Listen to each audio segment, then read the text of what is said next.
I'm a 35-year-old man, and I'm navigating some rough waters, folks. That's why I've decided to come here and pour my heart out. I'm in the midst of a divorce with my wife, Laura. We've been hitched for 6 years. 6 lengthy years. After more than half a decade of togetherness, I learned that she was betraying me with all my friends. Yeah, I was so mad at myself for believing that she was just a sociable person who got along well with my friends. Who knew she was bonding over something else entirely? As I pen this, I'm consumed by a mix of fury and sadness, so please forgive me if I just vent about my unfortunate life. Laura and I have been wedded for 6 years, and I thought we were a content couple. I cherished her deeply, with every fiber of my being. After all, she was the most incredible woman I had ever encountered. Laura and I crossed paths at a guitar class. She was one of those girls who attracted a lot of male attention due to her attractiveness. Needless to say, I was one of her admirers too, but being an introvert, I never mustered the courage to ask her out. If Laura hadn't taken the initiative to approach me first, my life would have taken a different turn. I was adept at strumming the guitar, while she was just dipping her toes into the world of music. I can still recall the day Laura first reached out to me. I was engrossed in practicing some new chords when someone tapped me on the shoulder. "Hey, John, it's Laura," she said. She was struggling with her music lessons and sought my assistance. That marked the start of a 2-year courtship and a 6-year marriage. Both of us were employed during our dating phase, but post-marriage, Laura chose to leave her job to chase her dream of a music career. I was employed in a corporate firm, so I didn't foresee any financial hurdles with Laura's decision. My income was sufficient to support a comfortable lifestyle for the two of us. Little did I know that I was merely a cash machine to her. Laura had a penchant for high-end clothing, exquisite perfumes, and the like. As a dutiful husband, I catered to all her desires. Laura is a sociable and outgoing individual. She has a knack for making friends quickly, whereas I find it challenging to forge friendships easily. Honestly, I admired her for her affability and her ability to bond so effortlessly with all my friends, while I was still grappling to feel at ease with hers. I would have remained oblivious to the truth, or even harbored any suspicions, if I hadn't stumbled upon those distasteful exchanges between her and my friends. About a month ago, my laptop hit a snag and crashed in the middle of a crucial task. So, I decided to use Laura's laptop to wrap up my work. Laura wasn't home at the time, and her laptop was password protected. I tried reaching out to her for the password, but she didn't pick up. She was out shopping with her friends, or so she told me.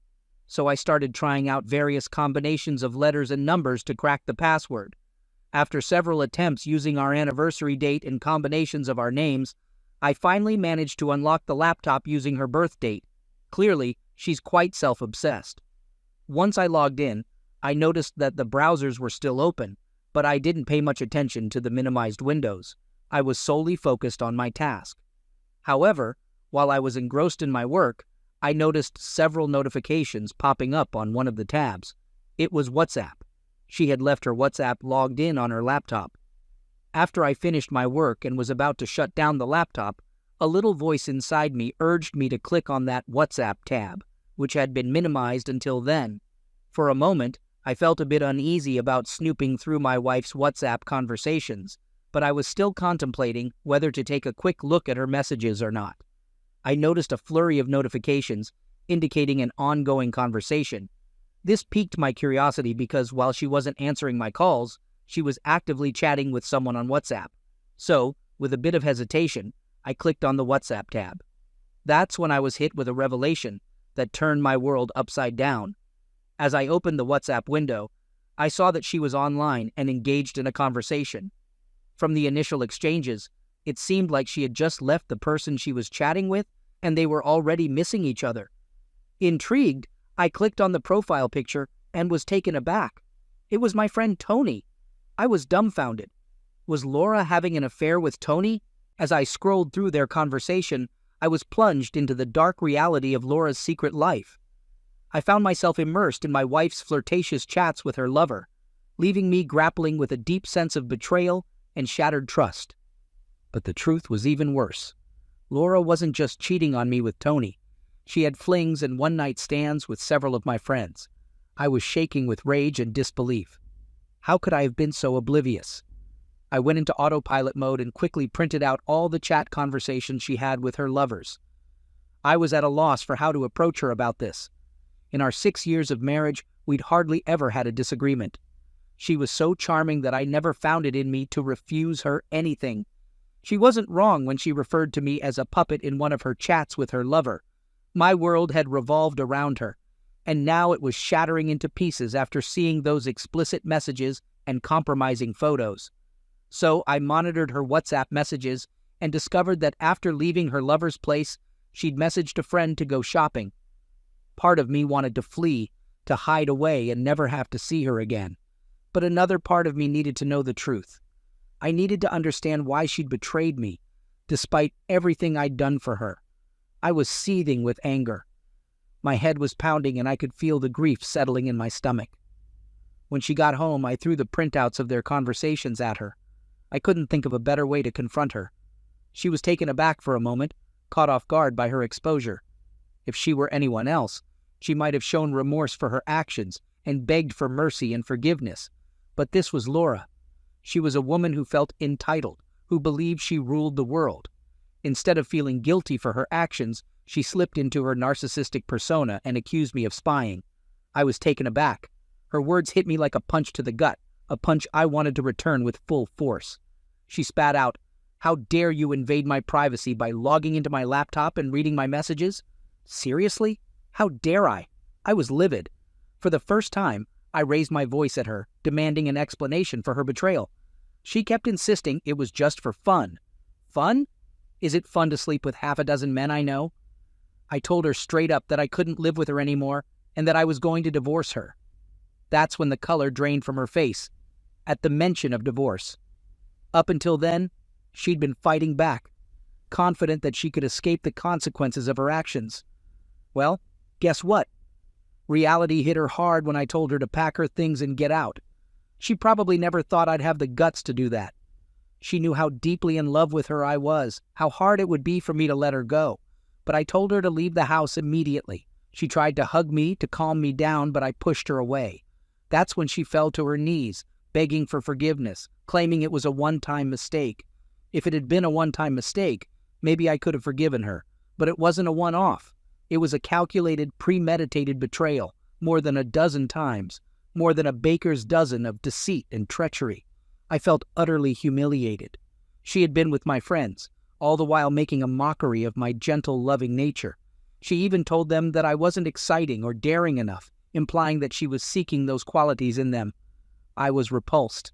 The memory of those conversations, where she ridiculed my love and care, still haunts me. I can't shake the images from my mind. I left the house and sought solace with my closest friend Mark. Thankfully, he wasn't one of Laura's conquests, or I would have been completely devastated with no one to confide in. I poured out my heart to him, sobbing like a child. After listening to my whole story, Mark suggested that this might have started 2 years ago at a school reunion. He said that our old school friends were captivated by Laura's beauty and charm. He even recalled Tony, the same guy Laura was with that day, saying he'd feel blessed to have just one private moment with Laura. I was furious with Mark for not telling me about this sooner. Mark defended himself, saying he didn't take those comments seriously and dismissed them as typical guy talk. It's not uncommon for guys to make such comments about their friend's attractive wife, but they usually don't mean it. As I was discussing all this with Mark, my phone was being bombarded with messages and calls from Laura, pleading for forgiveness. In a fit of anger, I called her back and demanded, "When did all this start?" She was sobbing on the other end, and I kept repeating my question, "When the hell did all this begin? Was it at the school reunion?" Oh, Mark was right. It all started at that reunion. That's where we all exchanged contacts, and that's how Laura got in touch with my old school friends. She confessed that it began with innocent social media chats, which gradually turned into flirtatious exchanges. One thing led to another, and she cheated. It started as a one-time thing, but she got a thrill out of it and continued to betray me. She admitted to having physical relationships with at least 6 of my friends and several other men. I spent the next week at Mark's place, getting tested for STDs and hiring a lawyer. I sent the divorce papers to Laura through my lawyer, along with an official notice to vacate my house. I never want to see her face again. It's been a month since that dreadful day, and I'm still struggling to come to terms with the fact that she's been cheating on me for the past 2 years. I was such an idiot for never questioning her motives. I just want this agony to end so I can move forward with my life. I feel lost and aimless. I've been isolating myself from everyone for the past month, burying myself in video games. I've been calling in sick to work most of the month, working from home when I can. I don't want to see anyone. I'm writing this out just to vent my heart, hoping it might bring some relief. Update: my divorce is set to be finalized next week, and I'm feeling a sense of relief to finally be free from the grip of my soon-to-be ex-wife. After I left our home and stayed at Mark's place for a week, Laura continued to stay in our house. She resisted the divorce, insisting that I should take her affairs lightly and that they meant nothing to her. Well, guess what? They meant a lot to me. She didn't leave the house until my lawyer sent her an official eviction notice. Until then, she was hopeful that once my anger subsided, my love for her would take over and I'd return to her. After receiving the notice, she bombarded my phone with messages and voicemails begging for forgiveness and a fresh start. When I ignored all her pleas, she became defensive. She accused me of being emotionally distant and lacking in adventure. If there's a global award for narcissism, I'm not sure, but I'd bet Laura would be a top contender. She's the most wicked woman I've ever encountered. I don't know what I was thinking when I fell for her. I had to block her everywhere because she was hindering my healing process. I don't know how many weeks I spent sobbing and cursing my luck on my couch. Despite the court proceedings, Laura was unwilling to accept the divorce. Of course, she didn't want to lose her personal cash machine. She'd begged for reconciliation, but I was firm on divorcing her. She didn't just betray me, she humiliated me. She ridiculed my love and care, and that's something I can't forgive. She claimed a share in my house because we were together for 6 years. As if that wasn't enough, she demanded a hefty alimony for the divorce, asserting that ours was an open marriage. She painted me as the one who had initially suggested an open marriage, and then, when my insecurities got the better of me, I wanted to divorce her. What nonsense! I've never been a proponent of open marriages. She even accused me of having an affair with my co-workers. Of course, she couldn't substantiate her groundless accusations, and the court dismissed her demands. If anyone deserves compensation, it's me. Indeed, my lawyers even asked if I wanted to claim any damages, but I refused. I know she's unemployed, and her parents would have to foot the bill. I don't want to punish them for their daughter's wrongdoings. So, after 6 months of emotional turmoil and numerous meltdowns, I'm relieved that it's all coming to an end in a few days. I just got off the phone with my lawyer, who informed me that the court is set to finalize our divorce next week, and I could feel a weight lifting off my chest. I'm eager to move forward with my life and focus on my career. I'm planning to resume my guitar lessons. I can't even recall the last time I strummed my guitar. It must have been years ago. I was so engrossed in my job to sustain and cater to Laura's lavish lifestyle that I forgot to live for myself. Thanks for your support. I'll keep you guys posted. Update number 2. Hey folks, it's been half a year since my last update. As I mentioned in my previous post, I finally managed to break free from my narcissistic ex-wife. Today marks exactly 1 year since my initial post, where I poured out my heart to you all. Oh boy, lamenting over my disloyal spouse. This update will be a bit more concise. Even though the wounds and reminders of the trauma are still present, I'm in a much healthier state now. Shortly after my divorce was finalized, I returned to my guitar lessons. I also pursued some certification courses, which led to a promotion at work this fiscal year. Despite the divorce, Laura kept trying to reach out, using unknown numbers and landlines, sometimes begging for me to take her back, sometimes threatening me with severe repercussions for leaving her, and sometimes blaming me for her miserable existence. In the meantime, I saw Laura in my friends' Instagram stories, partying and dancing with them, so I blocked all the friends she had been unfaithful with. Who knows what she's up to now? I haven't dated anyone since. I feel like I'm not prepared to let someone else into my heart yet. A few weeks ago, my best friend Mark arranged a date for me with his coworker, Molly. This was the 3rd time he had tried to set me up with someone after my divorce. His first 2 attempts were unsuccessful because I didn't show up. For his 3rd attempt, Mark didn't take any chances. He picked me up from work and dropped me off at the cafe where I was supposed to meet Molly. There was no way I could bail, even though nothing came of that encounter. It was nice to have a meaningful conversation after such a long time. Molly was a lovely person, but not someone I could envision as a romantic interest. However, this encounter did ignite a spark in me to give myself another shot at love. I'm considering downloading some dating apps to see what's out there. What do you all think? Update number 3. Hi folks, thanks for all the advice on dating apps. I gave a few of them a shot and connected with some fantastic women, but nothing progressed beyond a couple of coffee dates. But hold on to your coffee cups, because I have an intriguing update for you. A year ago, when my in-laws found out about our divorce, they both called me to apologize for their daughter's appalling behavior. My father-in-law chastised my mother-in-law for spoiling Laura to the point where she felt she could do whatever she pleased. Laura's younger sister, Sarah, also expressed her apologies for Laura's narcissistic actions. Over the past year, Sarah has been regularly checking in on me, offering support and encouragement as I navigate this new chapter of my life. Interestingly, Sarah herself has been a victim of Laura's cruelty, something I was unaware of until recently. Sarah is 2 years younger than Laura, but she's far more mature and understanding. She shared with me the backstory of Laura's entitled behavior. Laura was treated like a miracle child because she was born after several miscarriages, which led to her parents spoiling her rotten. Actually, Laura would often taunt Sarah, claiming that their parents only had her because Laura wanted a playmate. Laura treated Sarah like a plaything, so they were never close as sisters. I find a sense of tranquility and empathy when I talk to Sarah. She understands my hurt and my quiet moments. Aside from Mark, Sarah has also been a driving force in encouraging me to get out there and give love another shot. I believe her intentions are pure, and she genuinely wants the best for me. Lately, I've been finding her company quite enjoyable. During my 6-year marriage to Laura, I only met Sarah a handful of times at family gatherings, and our interactions were always formal and brief. Even in the past year, our communication has been mostly through text messages. However, we met up for lunch last week. It was our first face-to-face meeting since my divorce, and I was struck by her humility and kindness. I felt genuinely happy in her presence. I'm not sure where this is heading, but I can't shake the fluttery feelings I've been having since our lunch.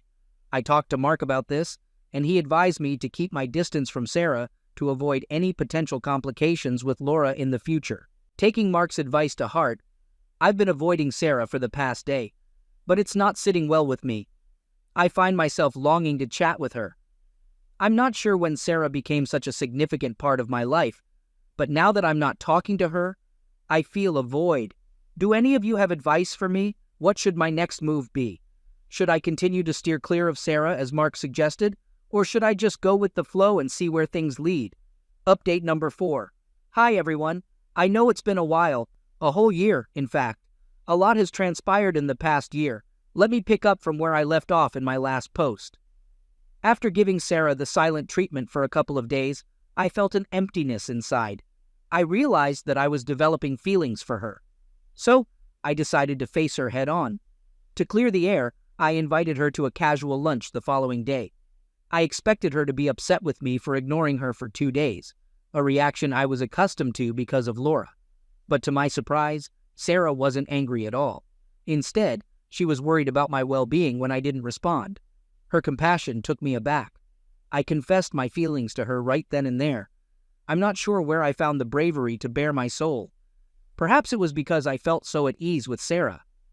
After hearing me out, Sarah confessed that she felt the same way. However, she also suggested that this might just be a phase, that I might be seeing her as a lifeline, and she was simply being a supportive friend. Her honesty and maturity struck a chord with me instantly. I decided to put these feelings on the back burner and give the dating app another shot just to meet other women. But I have to say, the peace and comfort I found in Sarah, I didn't find with anyone else. She also started going out with her coworkers to help me move on, but it seemed like we both were caught in the web of our mutual feelings. After a month of this experiment, we decided to stop seeing other people and instead invest our time in getting to know each other better. Yes, we finally started interacting as potential partners. I've never felt such happiness and contentment, not even when I was with Laura. After 2 years of getting to know each other and officially dating for a year, we decided to tie the knot. However, our journey to marriage wasn't a walk in the park. We had to confront the elephant in the room, Laura. We were well aware of the repercussions of our decision and knew that Laura would create a storm when she heard the news. Through mutual friends, I learned that Laura had moved on and was dating other people.